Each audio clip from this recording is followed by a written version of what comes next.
Hola amigos, bienvenidos al portal del Villegas para este programa de día viernes. Ya estamos casi encima del plebiscito. Me imagino que este domingo no voy a hacer el programa, no estoy seguro todavía, pero el programa con Álvaro Sala, tengo que conversarlo con él, tengo que ver también mis propios movimientos y tengo que considerar si ustedes van a estar interesados en ver un programa como el que hago con Álvaro los domingos en circunstancias que vamos a estar en medio del proceso plebiscitario.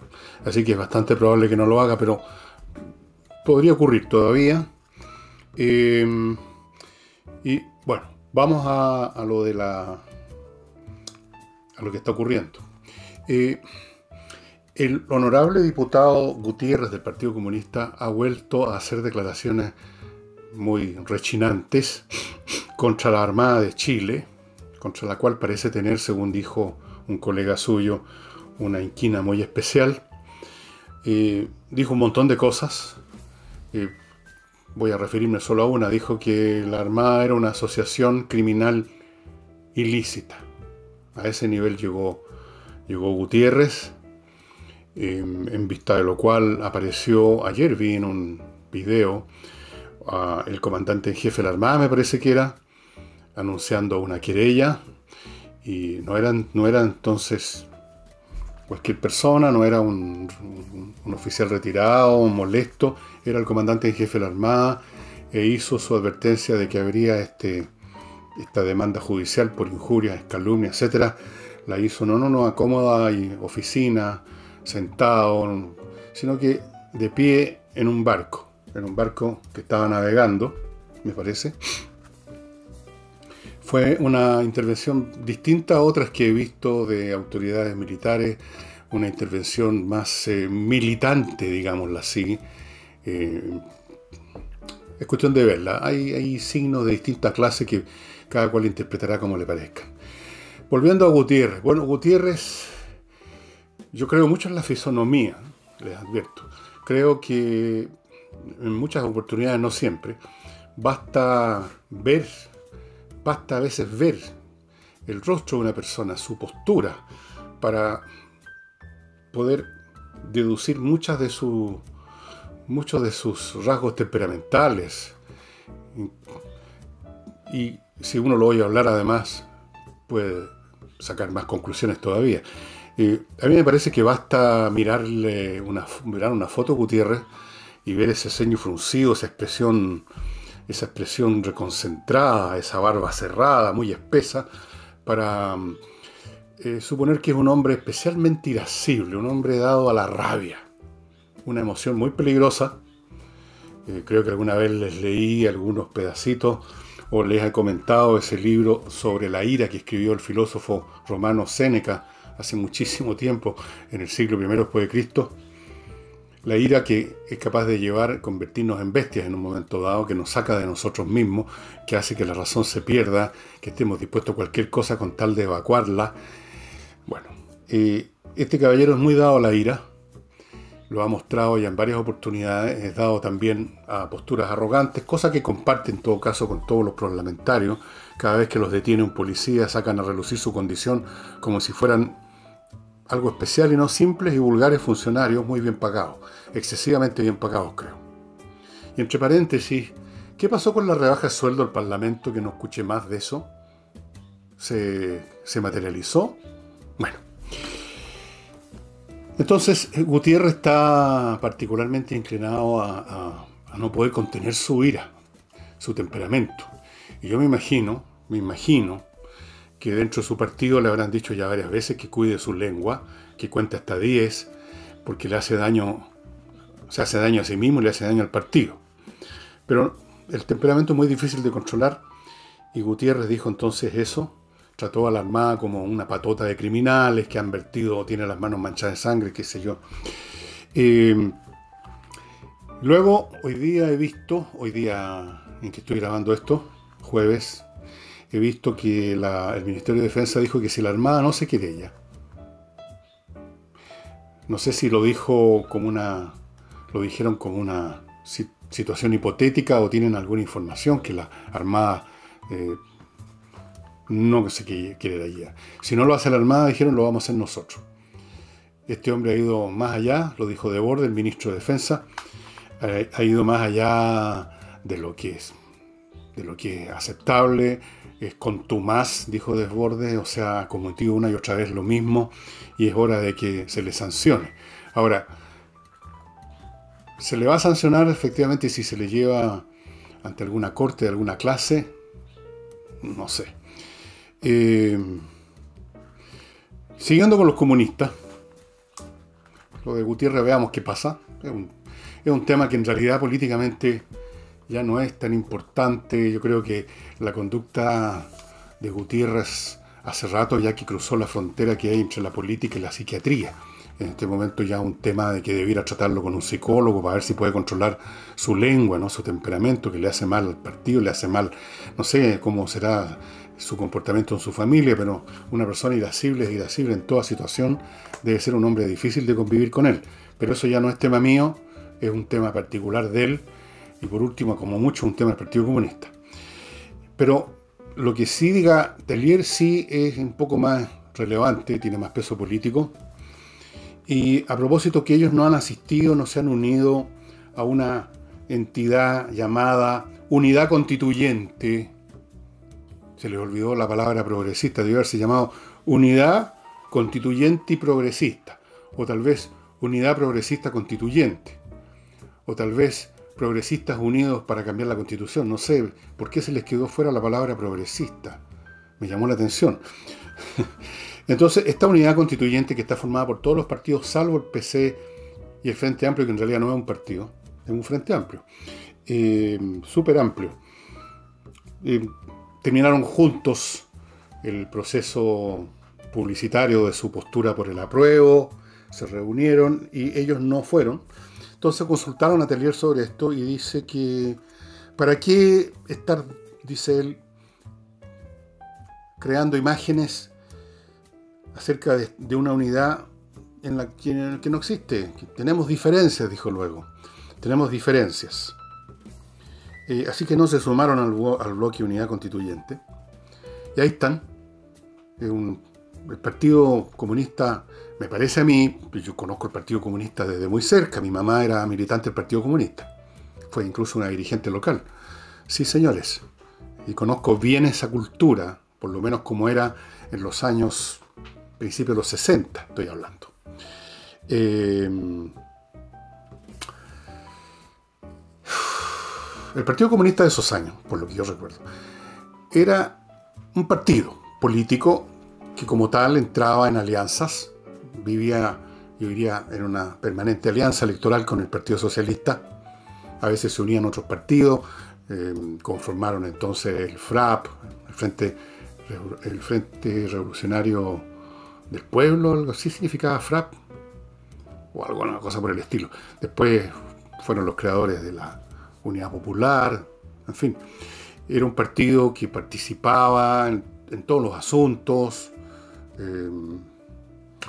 Uno a cada momento veía en la televisión en esos años a gente del Partido Comunista, a Volodya Teitelbaum, a quien yo conocí personalmente, un tipo muy talentoso, un muy buen escritor, Hernán Millas, iba Luis Corvalán, estoy recordando nombres de esa época, gente que estaba en la cocina política, tenía su convicción y probablemente convicciones más sólidas de la de los comunistas de hoy, que a pesar de todo lo que puedan decir y de la cara de impávida del propio Tellier y de los demás, deben tener más dudas acerca de las bondades de su ideario que la que tenía Corvalán. En esos años todavía el mundo entero creía que el socialismo era como el futuro de la humanidad y la pregunta era cuándo va a ocurrir. La llevaban en cierto sentido. Ahora no, está claro que no. Y por lo tanto el Partido Comunista se acerca cada vez más a la calidad de secta. O sea, no solo un grupo más pequeño, no solo un grupo que participa menos, sino un grupo que se aísla, un grupo que se encierra, como esas sectas cristianas del siglo IV, V, VI, VII después de Cristo, que en un momento dado crecían, luego decrecían y se convertían en un grupo que se reunía en un monasterio, en un desierto. Lo estoy pensando en los esenios, por ejemplo, pero habían otras congregaciones. En el Islam pasó lo mismo. Hubo se emergieron distintos grupitos que en un momento dado quisieron llevar la voz cantante del movimiento religioso del Islam y luego fueron o reprimidos o algo sucedió, se achicaron y se terminaron convirtiendo en sectas. De ahí viene entre paréntesis la palabra asesino, porque había una secta islámica que eran los asesín, y los asesín tenían la costumbre de ir a matar a personas de otra vertiente del Islam por órdenes de los superiores de la orden, digámoslo así. De que ahí viene la expresión asesinos. Bien. Así es que he ahí entonces el cuadro que nos presenta la izquierda, una izquierda constituida por una secta que no se junta mucho con los demás, el Partido Comunista, una agrupación de 16 sensibilidades de distintos tamaños, casi todos bastante pequeños, 16 me refiero al Frente Amplio, con dificultades, por no, casi imposibilidades de juntarse con los partidos políticos de izquierda tradicionales, salvo el Partido Comunista, con respecto al cual se acercan más que a los otros. Y dentro de sí mismo también tienen disputas este Frente Amplio, estamos hablando, bueno, repito, 16 sensibilidades. Luego tenemos el Partido Socialista, que siempre fue algo distinto al Partido Comunista. Me acuerdo alguna vez, y nunca lo olvidé, a un dirigente, creo que fue Aniceto Rodríguez, del Partido Socialista, diciendo que ellos no eran marxistas propiamente tal, sino que usaban el marxismo como instrumento de análisis. Creo que fue Aniceto Rodríguez, y si no me equivoco, bueno, lo lamento. Y tenemos la democracia cristiana, que uno no sabe qué pinta dentro de la izquierda, salvo que parece ser que ya no tienen otro lugar donde ir. Ustedes recordarán que a la democracia cristiana, durante el gobierno de Michelle Bachelet, del cual fueron parte, se los tildó, alguien de ahí mismo, de esa coalición, los tildó del arroz del plato, o sea, lo que acompaña a la cosa realmente importante, la salchicha, el bistec, el huevo frito, el arroz. Ahora, el arroz está en ese plato y parece que no puede ir a ningún otro. El arroz se tiene que quedar ahí nomás donde está, precisamente porque es arroz. No tiene muchas capacidades ideológicas, políticas, energéticas, psicológicas para tomar grandes decisiones, para cambiar de bando, alguna cosa así. Ya están ahí. Están en ese pabellón, están en esa UTI política, y si salen de ahí, si sacan los tubos que les han conectado, que se conectaron ellos mismos, donde cada vez les llega menos oxígeno, si se los sacan, se mueren. O sea, están demasiado ya metidos en ese mundo. O sea, incluso personalmente les sería muy difícil pegarse una voltereta y decir, no, en realidad hemos descubierto que no tenemos nada que ver con la izquierda. Esta gente está con posturas, con ideas, con programas, o llamamientos, o convocatorias, o insurrecciones que no tienen nada que ver con nosotros, así que nos vamos a ir a otro lado. Pero ¿cuál sería ese otro lado? ¿Cuál sería? El centro no es nada, el centro es el vacío. Tendría que ser la derecha. Y ahí sí que se les hace muy difícil, digamos, es pedir demasiado. Es como pedirle a un miembro del Partido Comunista que se convierta en sacerdote jesuita. El salto es demasiado grande ya a estas alturas. Así que ahí están, respirando ese tubo de oxígeno, cada vez más pequeños, cada vez más chicos como partido, cada vez más irrelevantes, cada vez más desacreditados, cada vez más irrelevantes, que es lo peor de todo. No tienen relevancia, salvo por los votos que logran conseguir, que todavía obtienen, por lo tanto, salvo por los diputados, por los senadores que todavía tienen, pero eso es una cantidad decreciente, es una cantidad inercial, es un remanente. Bueno, y ahora veamos el cuadro general de todo esto que les he mencionado. El Partido Social, ¿para qué hablo del Partido Radical? No vale la pena. Entonces uno ve todos estos distintos grupos, algunos sin futuro, otros convertidos en sectas, los otros un montón de sectas pequeñas combatiendo entre sí, y dice, bueno, ¿qué le pueden ofrecer al país salvo la palabra progresismo? ¿Qué le pueden ofrecer al país salvo el espectáculo de los Gutiérrez, el espectáculo de las primeras líneas, el espectáculo de las acusaciones constitucionales, las peleas entre ellos, la mala leche? ¿Dónde están sus programas? Su constitución, que ni siquiera nos las han mostrado, la que ya tienen preparada. O sea, por lo menos el Partido Comunista ya la tiene preparada. Uno se pregunta sinceramente, ¿quién nos pueden ofrecer? Yo lo digo sincera y auténticamente porque en esos años, principios de los 60, yo era de izquierda. había algo concreto en lo cual uno podía, digamos, podía masticar. Había una teoría sobre la evolución de la historia, la evolución del país, que era la teoría marxista. Había una determinada agenda, vamos a hacer esto, vamos a hacer lo demás allá. Y uno podía estar de acuerdo con eso o no. Y yo estaba de acuerdo en ese tiempo. Bueno, el proceso por el cual después dejé de estar de acuerdo y me empecé a alejar de eso, no viene a cuento que lo cuente aquí porque es un asunto privado y no, a nadie le interesa. Apenas me interesa a mí porque es una historia ya que se remonta a muchos años. Pero, para decirlo en pocas palabras, digamos que a mí no me pasó lo que el historiador norteamericano David Hanson, que les mostré la otra vez un libro de él sobre la guerra del Peloponeso, ha dicho en una conferencia que dio hace poco en YouTube, en el sentido de que las izquierdas enseñan a no creer a sus seguidores, enseñan a no creer lo que uno está viendo con los ojos.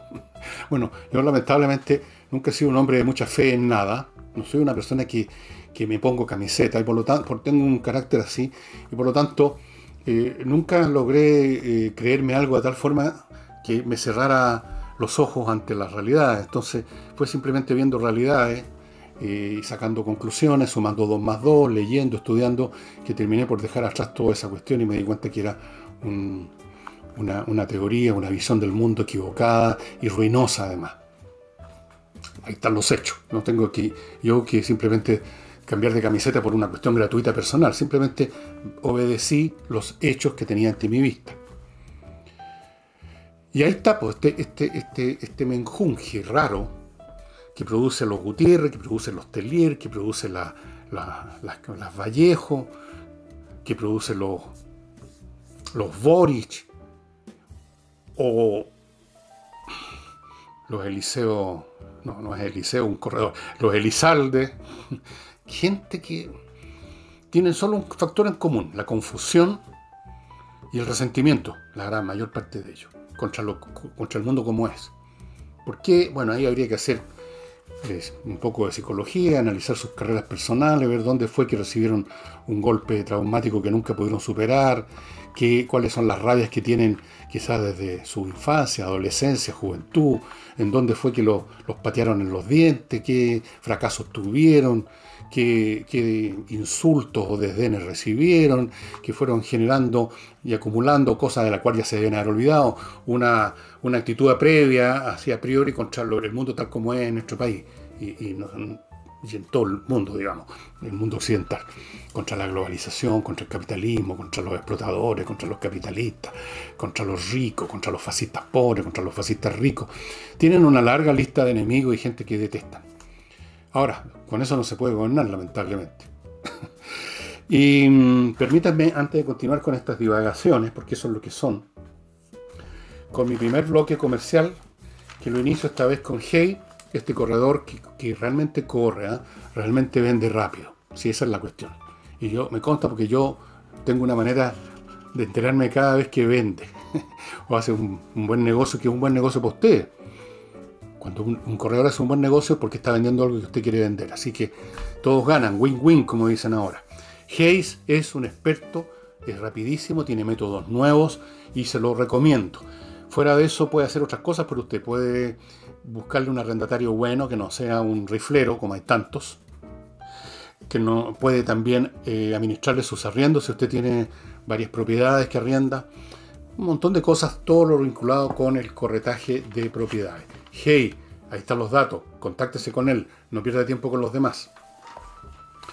Y ahora no para comprar o para vender, sino que para comprar, para invertir en una actividad en Estados Unidos. Por ejemplo, comprar bienes inmobiliarios, terrenos, departamentos, casas, qué sé yo, o meterse en actividades comerciales, adquirir una franquicia o ser parte de una, qué sé yo. Inverta en USA.cl, estimados. Todo lo que tienen que hacer para irse a Estados Unidos con sus inversiones es abrir su computador y entrar al sitio inviertanusa.cl. Ellos tienen 3.500 franquicias, cientos, si no miles de ofertas inmobiliarias, le manejan todos los trámites. Aparte de haberle ofrecido oportunidades concretas, si es que usted no tiene ya una, le abren una cuenta corriente en un banco norteamericano, le tramitan, si usted quiere irse para allá, una visa de residencia. Todo en inviertaenusa.cl. ¿Qué más se puede pedir? ¿Y qué más se puede pedir? Bueno, ahora, si no quiere vender ni comprar una casa, sino que quiere vivir mejor en su casa que ya tiene que climatizarla con Miclimo, la climatización más avanzada tecnológicamente del mundo, 2 premios de innovación, equipos que filtran el aire, que dan calor en invierno, que dan frescor en verano, que filtran el aire, funcionan con un poquito de electricidad, están conectados a internet, cero ruido, cero peligro, cero riesgo, no hay nada mejor. Y si usted vive en el sur, tiene una oferta muy especial, una promoción. Usted compra el equipo o los equipos y tiene 60 días para arrepentirse, si es que se llega a arrepentir, cosa que me parece muy difícil, pero si se arrepintiera, le devuelve usted la plata, le devuelve el equipo a ellos y ellos le devuelven la plata a usted. O sea, tiene 60 días para probar el equipo. En la región central de Chile esa promoción ya no corre, pero todo lo demás corre.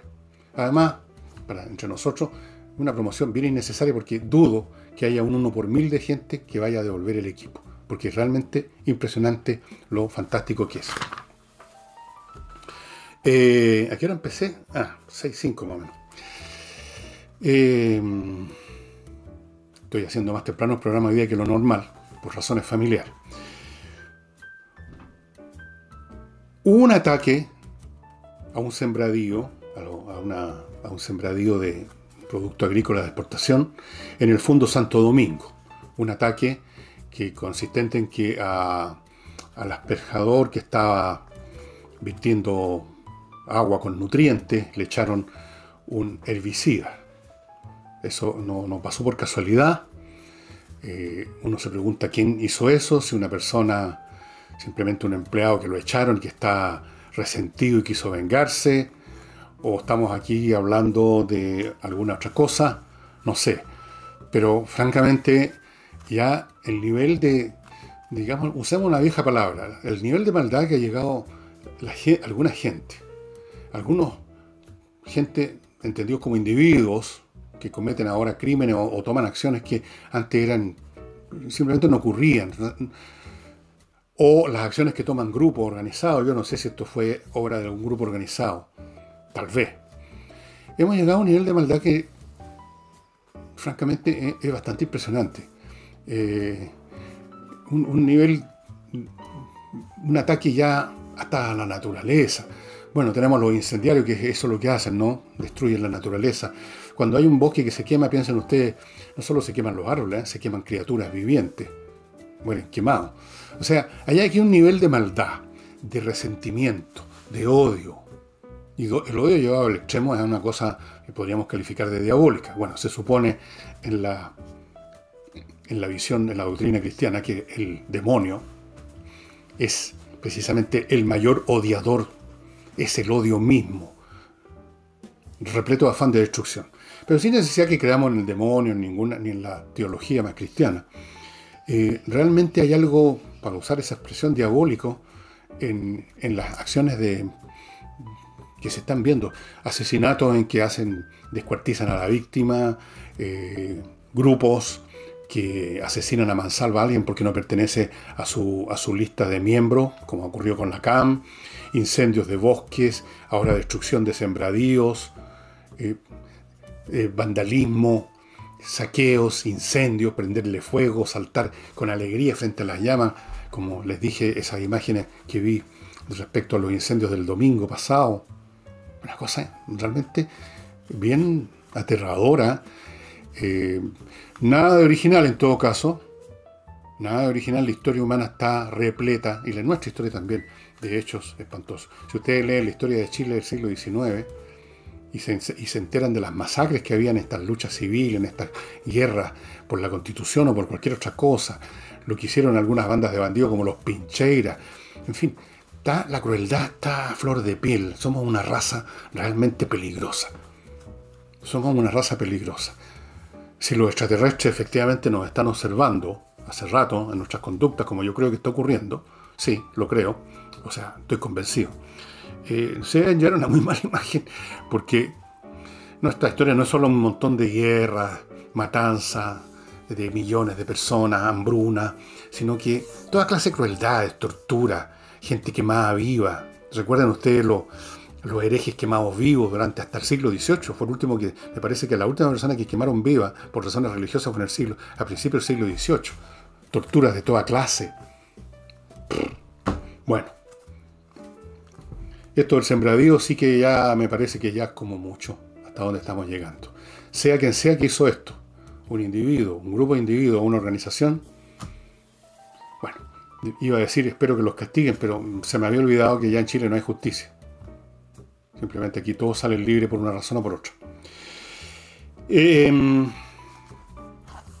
Como el programa de hoy probablemente quizás sea un poquito más corto porque tengo un asunto familiar y muy pronto tengo que terminar esta grabación.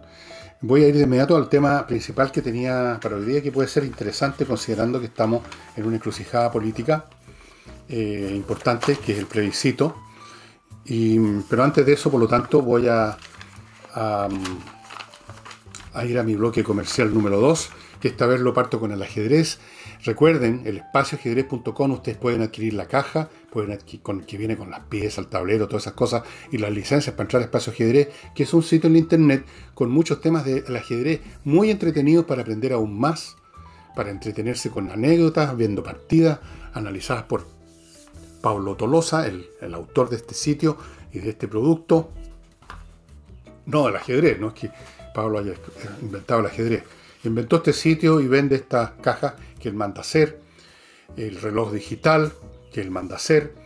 Y recuerden que este es el mejor regalo para un niño, especialmente el ajedrez. Es un tremendo regalo que tiene consecuencias para toda la vida, positivas.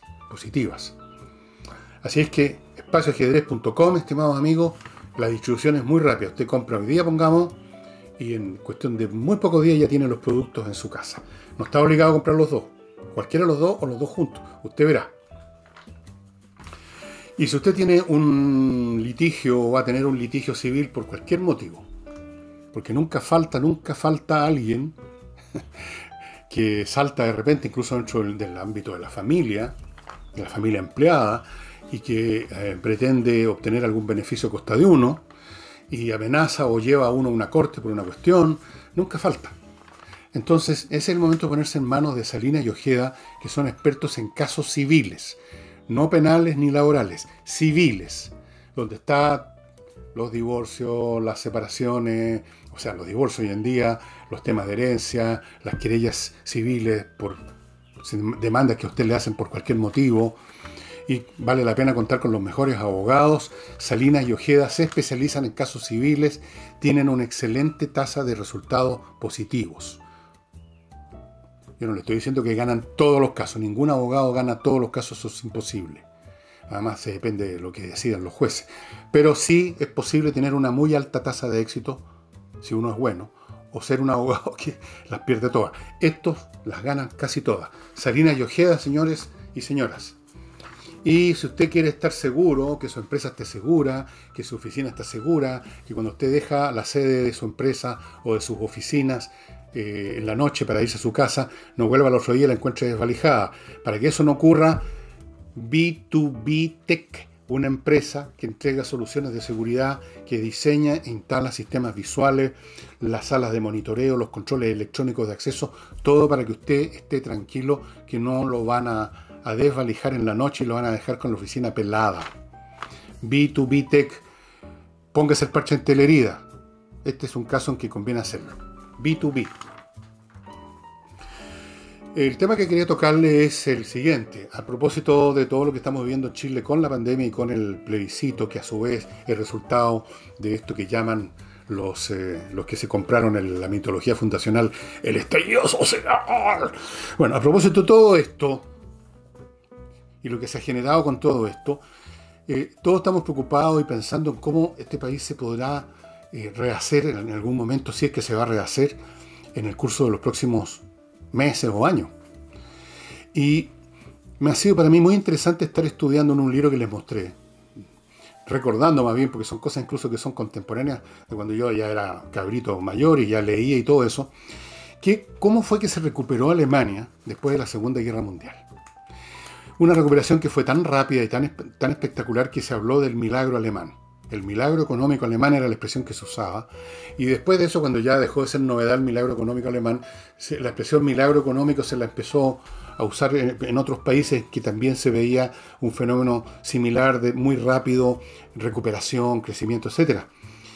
¿Cómo fue que un país que quedó absolutamente destruido, completo, hasta la última ciudad, qué ciudad, hasta el último pueblito, lo bombardearon los aliados? Lo bombardearon todo, no quedó en pie ninguna.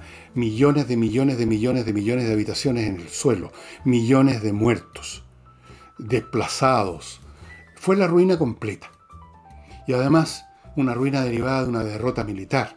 Y además, una derrota militar vinculada a una culpa moral inmensa por todos los horrores de lo que significó el régimen nazi. O sea, estamos hablando de una Alemania que en el año 45, en mayo del año 1945, cuando ya se acabó la guerra, está absolutamente en el suelo. Y ya en el año 50, 51, 52 ya estaba como empezando como avión.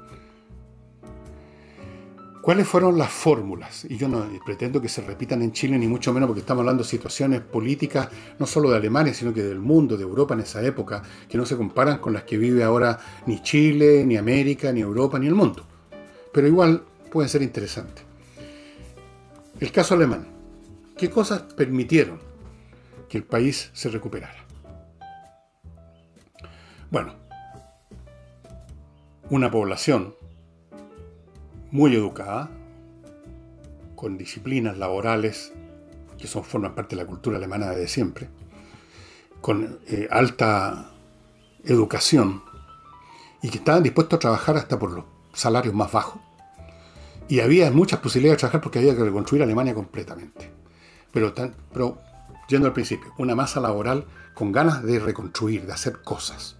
Yo espero que tengamos esa masa laboral y de vez en cuando se me prende la luz de la esperanza cuando veo a gente con la cual tengo contacto que lo único que quieren no es que les lleguen nuevas cajas o nuevas ayudas o nuevos regalos del gobierno, sino que los dejen salir a trabajar a hacer cosas. Esa es la gente que va a reconstruir Chile, no los que están estirándola por uña. Segundo, lograron estabilidad política. Y entre otras de las razones que pueden tener alguna significación algún día para Chile, no voy a nombrar las cosas que son propias de Alemania, es que ellos generaron un sistema electoral donde no se hizo posible esta multiplicación infinita de grupos minúsculos con una proporcionalidad electoral entendida al 100%, como creen algunos que es la manera de, como dicen ellos, abro comillas, perfeccionar la democracia. O sea que si hay 5 votos para tal idea que la tiene solamente don fulano de tal, él tiene que tener también representación. Esa es la fórmula del desastre, de la inestabilidad, que fue la razón, entre otras cosas, por la que la República de Weimar, que se llamó, a la que sustituyó al Kaiser en Alemania después de la Primera Guerra Mundial. Uno de los factores de inestabilidad política que fue uno de los que llevó finalmente al desastre es que habían 400 partidos, poco menos, dentro del Reichstag. Entonces no había ni una posibilidad. En Alemania se creó un sistema electoral después de la Segunda Guerra Mundial, democrático, pero que hacía imposible que alguien llegara al Parlamento, que alguien llegara a las esferas del poder si tenía menos de un 5% de los votos, para empezar a hablar. Segundo, se formaron coaliciones políticas sólidas alrededor del interés de reconstruir Alemania. Y que dejaron de lado las diferencias, que eran muy grandes en algunos casos, con el fin de reconstruir Alemania. 3. El crecimiento económico. Sin crecimiento económico, y esto es una ley impajaritable que uno la ve en toda la historia europea y en la historia de cualquier parte, sin crecimiento económico no es posible generar estabilidad. Sin posibilidad de que la gente encuentre trabajo y que sientan además que están progresando en la vida, que cada día o cada año tienen más oportunidades o tienen por último mejores salarios o como mínimo que sus hijos van a tener mejores oportunidades, que era lo que estaba ocurriendo en Chile, dicho sea de paso antes. Sin crecimiento económico, nada funciona, todo se derrumba. La mayor inestabilidad política que se vivió en Europa después de la Segunda Guerra Mundial, en el sureste de Europa, países como Italia, España, qué sé yo, era por la pobreza. Países mucho más pobres, que siempre habían sido mucho más pobres que Alemania, Francia, etc.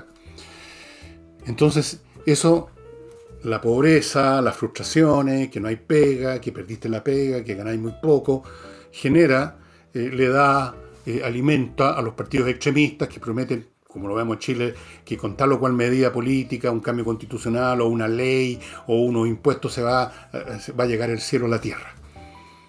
Y va a haber gente, siempre cuando hay pobreza, es clientela deseosa de agarrarse a cualquier esperanza, incluso aún sabiendo en su foro interno que es falso, que es una promesa falsa, pero cuando uno no tiene nada, al menos quiere tener eso, promesas. La falta de crecimiento económico es fatal. Y Alemania empezó a crecer muy rápido porque tenían un parque industrial que había sido muy dañado por los bombardeos, pero no estaba del todo destruido, pero sobre todo porque las cosas se pueden rehacer, las máquinas destruidas se pueden fabricar de nuevo. Son la gente la importante. Por eso que yo quisiera que no se fuera nadie de Chile, pase lo que pase este domingo. Porque si se van a ir, no precisamente los que no tienen nada y que no tienen, digamos, mayores peso y relevancia ni técnica, ni profesional, ni económica, sino que se van a ir los que tienen peso y relevancia económica, profesional, técnica, capital, o profesional, o educación. Esos son los que se van, los que se pueden ir. No, ahí sí que estamos jodidos. Es muy interesante ver la historia no solo de Alemania, sino que de toda Europa, donde se produjeron fenómenos similares. Primero, el afán de tener al fin estabilidad política y dejar de lado, aunque sea parcialmente, los egoísmos, muchos de ellos realmente mezquinos de los políticos como personas o como grupo, estimular el crecimiento económico, y eso a su vez fue generando más estabilidad, que generaba más crecimiento, que generaba más estabilidad, un círculo virtuoso que llevó a que Europa tuviese 20 años por lo menos muy positivos. Después empezó la cosa a empezar a generar sus externalidades. Siempre llega una nueva generación, lo hemos estado viviendo en Chile, que daba, por supuesto, como algo natural lo que lograron sus padres después de la ruina, lo que lograron sus padres saliendo de la pobreza en el caso de Chile, o saliendo de la destrucción total en el caso de Alemania, lo dan por una cosa supuesta, como quien respira aire, y empiezan a quejarse de todo lo demás. Lo vivimos en Chile, se vive en todas las épocas históricas estos cambios generacionales que empiezan a aspirar a otras cosas y empiezan a encontrar todo malo en el pasado. Lo estamos viendo en nuestra juventud en Chile, la crítica a los de atrás, los transaqueros, que esto, que el otro, que transaron, como si la política no fuera no más que un sistema de transacciones, al final de cuentas. En eso consiste, y eso es lo que le hace beneficioso, porque cuando no hay transacciones, hay guerra. ¿Cuál es la otra alternativa? O uno transa o uno pelea a finish. El caso alemán entonces es muy interesante. Y antes de entrar al libro, el libro este que les voy a mostrar hoy día, que es una novela, mi último bloque consta, les recuerda KM Millas, el sitio kmmillas.cl, donde usted puede vender esos kilómetros que ha acumulado en sus vuelos y que cualquier día van a desaparecer. Se lo advierto, quizás ya le desaparecieron. Ojalá que no. Si todavía le quedan y no tiene pensado en este momento viajar, o no tiene pensado ocupar tantos kilómetros como los que tiene acumulados, véndaselos en kmmillas.cl. Para trámites notariales, ya sabe, notariospress.cl, amigo. Prácticamente todo el trámite se hace en su casa. Tiene que ir a la notaría solamente a firmar el papel un par de minutos en vez de estar horas instalado ahí. Entra a notariospress.cl, escriba el papel que necesita, le piden los datos, los llena, paga. Esa información va a la notaría más cercana a su casa. Tiene que ir a firmar, pero firmar toma un minuto, agarra el papel que ya lo firmó el notario y se manda a cambiar. No puede ser más cómodo. Para detergentes, ya saben ustedes cuál es el mejor. Ya saben, Lavoclub. Biodegradable, hipoalergénico, un contenedor de 10 litros que le dura mucho, se lo traen, se lo reponen sin que usted se mueva en la casa, y ahora tienen la opción también de adquirir con Lavoclub no solo el detergente, sino un suavizante con 3 versiones, con 3 aromas distintos, que es la forma como la gente está lavando la ropa ahora. Lavan y después suavizan y dejan con un rico aroma. Entonces el kit completo en Lavoclub. Y finalmente, amigos, last but not least, si usted tiene una empresa o gestiona una empresa, aproveche esta oportunidad de que hay menos actividad, de revisar la maquinaria, como hace uno con un auto parado, revisar que esté todo bien, ya que no lo estamos ocupando todos los días. Revise cómo funciona su gestión administrativa, contable, auditoría. Y para eso está Controller, una empresa creada para eso.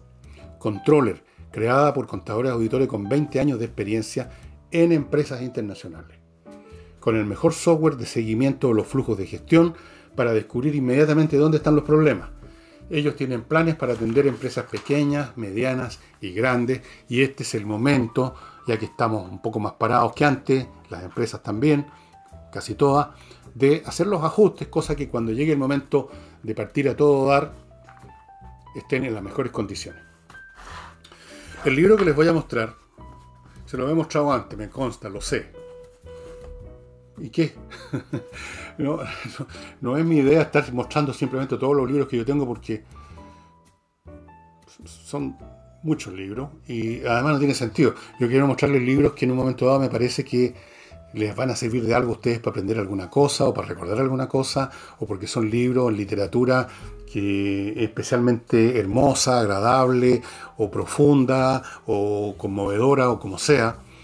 Y también tomo en cuenta los tiempos, qué tiempos estamos viviendo en tiempos difíciles, tiempos de tensión. Así que yo les quiero recomendar este libro, que como ustedes ven, lo mandé a empastar yo, una empastación de gran calidad, porque yo tengo dos tipos de empastaciones. Una es para los libros Mahoma, o sea, una que hice hace muchos años, con una empastadora ahí nomás, y otra que hago con una persona que es experta. El libro, esta era la tapa original, se las voy a mostrar. El vino del estío de Ray Bradbury. Recuerdo que este libro lo leí el año 68, estaba recién entrado a la universidad, o estaba en segundo año, algo así. Y me acuerdo haberlo comentado con el que era profesor en esa época en la Escuela de Sociología de Economía, el señor Fredes, creo que era. Muy agradable. Bueno, El vino del estío es una novela maravillosa. Una novela maravillosa que vale la pena leer. Estío es otro nombre del verano, ¿no? El vino del estío. Es las experiencias de dos niños, 12, 11 años, que empiezan sus vacaciones en Illinois, que es como el paraje mágico, el paraíso perdido de siempre de Ray Bradbury, es Illinois. Y es todo lo que viven en esas vacaciones maravillosas donde empiezan a descubrir el mundo y a descubrirse a sí mismos. Y empieza así. Y yo sé que también esto se los leí, pero se los voy a leer de nuevo. Dice: era una madrugada tranquila. La oscuridad cubría el pueblo y se estaba bien en cama. El verano henchía el aire, el viento soplaba adecuadamente. El aliento del mundo era largo, tibio y lento. Bastaba levantarse y asomarse a la ventana para saber que este era realmente el tiempo primero de la libertad y la vida, que esta era la madrugada primera del estío. Douglas Spaulding, de 12 años, abrió los ojos y dejó que el verano los meciera perezosamente en su corriente nocturna. Acostado, sintió que cabalgaba en los elevados vientos de junio, con el alto poder que le daba el cuarto abovedado de un tercer piso en el edificio mayor del pueblo. De noche, cuando los árboles eran una única ola, lanzaba su mirada como la luz de un faro sobre enjambres de olmos y robles y arces. Ahora, oh, susurró Douglas, todo un verano que atravesaría el calendario día a día, como la diosa Siva en los libros de viajes, una diosa de la mitología hindú, vio unas manos que iban y venían, recogiendo manzanas ácidas, duraznos y ciruelas de medianoche. Se vestiría de árboles y arbustos y ríos. Se helaría alegremente en la puerta escarchada de la casa de los helados.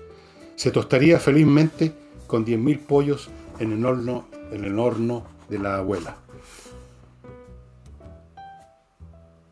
Pero ahora lo esperaba una tarea familiar. Una noche, toda la semana, dejaba a sus padres y su hermanito Tom, que dormían en la casita de al lado, y subía aquí, por la oscura escalera de caracol, a la cúpula de los abuelos, y en esta torre de brujo podía dormir con truenos y visiones y despertar antes del cristalino tintineo de las botellas de leche y celebrar su ritual mágico. ¿Para qué sigo leyendo? Un libro muy hermoso.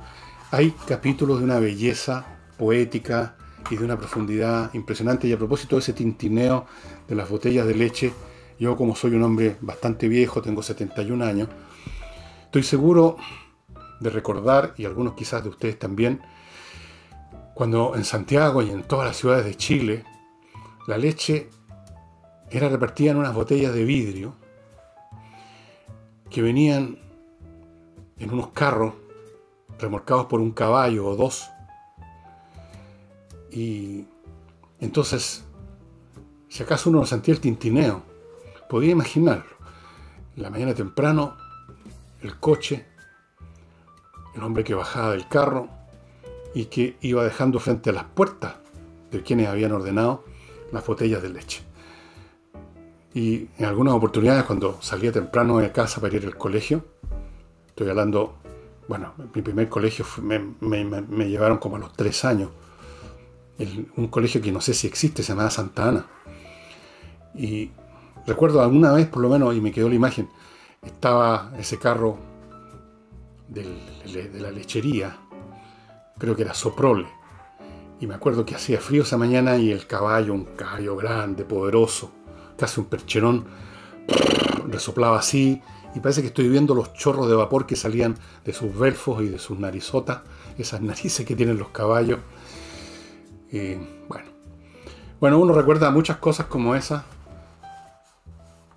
leyendo este libro también, porque de algún modo está ambientado en la época en que lo escribió Ray Bradbury, y Ray Bradbury lo escribió en los años en que uno o no había nacido pero estaba por nacer, o era muy niño pero estaba por crecer, y uno le hace en tilín no solo esas botellas de leche, sino que los carros de la panadería Ideal, también arrastrados por un caballo, que llevaban las canastas grandes con pan, o uno recuerda los vehículos que llevaban los bloques de hielo para las heladerías, para los restaurantes, para las fuentes de soda.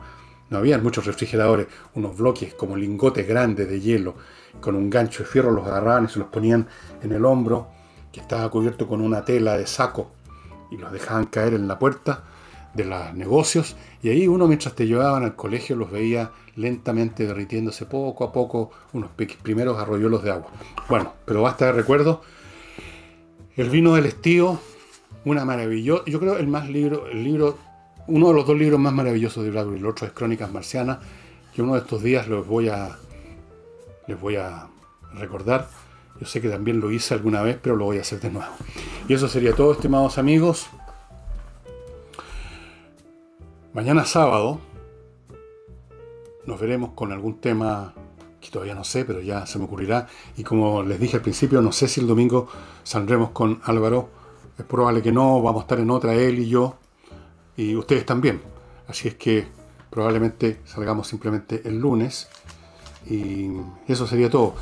Les deseo a todo el país, me deseo a mí mismo, les deseo a cada uno de ustedes, sean de izquierda o de derecha, que enfrentemos esta situación de la manera más civilizada, y después, sea cual sea el resultado, aceptemos el resultado de la manera más civilizada, y aunque no nos guste el resultado, aportemos con lo que podamos, porque no olvidemos nunca que estamos todos en el mismo barco, y si el barco se perfora y empieza a entrar agua y se hunde, nos vamos a ahogar todos. Y eso será todo por ahora. Nos vemos mañana.